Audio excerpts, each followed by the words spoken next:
This is the first show of tour. Yes, it is, here in Lewiston. Beautiful. You know, we're close to Vermont. It feels like home. You know, the way I wanted the record to feel is the way I felt while I was writing it, sitting in Vermont throughout the winter, throughout the summer, literally sitting on my mom's porch and throwing the ball for my dogs, and just being kind of engulfed in Vermont and home and feelings of family and community, and yeah, the landscape of Vermont and the environment in Vermont were, you know, the backdrop to making this record and recording this record.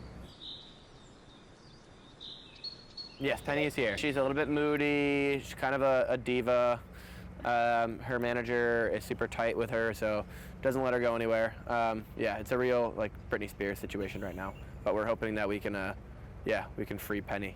She'll be here the whole tour. Yeah, she'll be here the whole tour. She's like, you know, I think the most important thing about touring for me is feeling comfortable and feeling, you know, like I belong. And a big part of that for me is having my dog with me. And so that's a really nice part of touring, is getting to have the dog and getting to feel like a little piece of home is there with me on the road.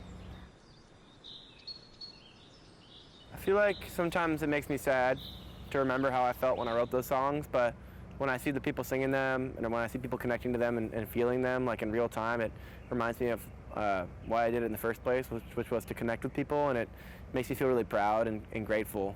So I feel like those feelings really wash away any discomfort or insecurity. I just feel grateful to have people that have connected with these songs so much, and to get to look them in the eye and sing them the songs is just a special thing. And you know, playing these songs live is why I wrote the record. So it's a really, really awesome feeling.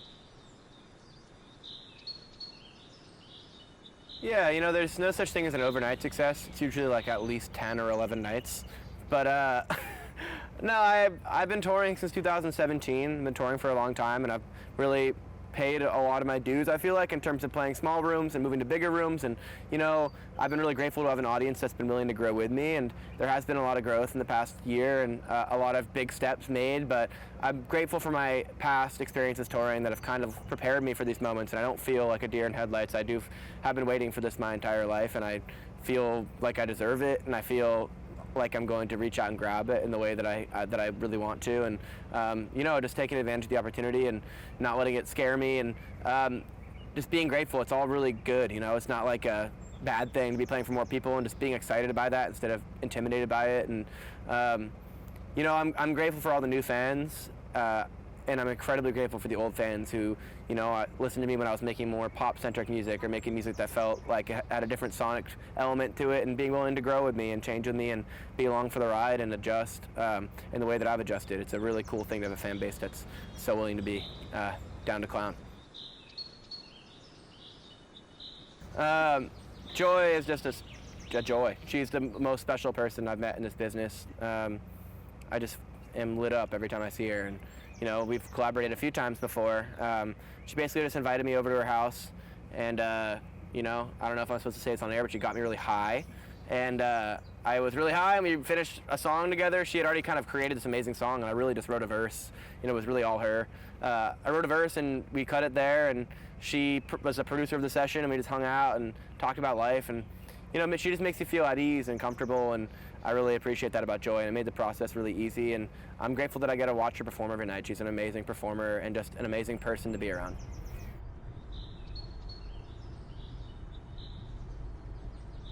I grew up with a lot of depression and anxiety my whole life, but I still had moments of beauty and humor, and I grew up in a family with everyone was depressed, but we would find things to laugh at, and you know, there was so much light in that darkness. You know, there's something that binds you in a way that no one else can really understand, and I wanted to provide people with that in the music. I wanted to talk about what I was feeling, but I didn't want to be drowning people in sadness and portraying mental illness as a complete negative and a complete death sentence for people, because it's not. You can live within its walls, and you can find moments of joy, and you can find little patches of light in the darkness, and I wanted to give people that with the music, because I want to be honest, and I want to be truthful, but I also want to make people happy, and so it's balancing those two things within the music and the performance. That's the goal. I just want people to feel comfortable and willing to talk about hard things, but not feel like it's just super scary big chore, because you know, I talk a lot about therapy, and people I used to hear therapy, I'm like, no, I don't want to do that, but it ends up like really helping you, and it doesn't have to feel like a bad thing. So I want people to feel comfortable with how they feel, and just like the way I'm trying to feel comfortable with how I feel.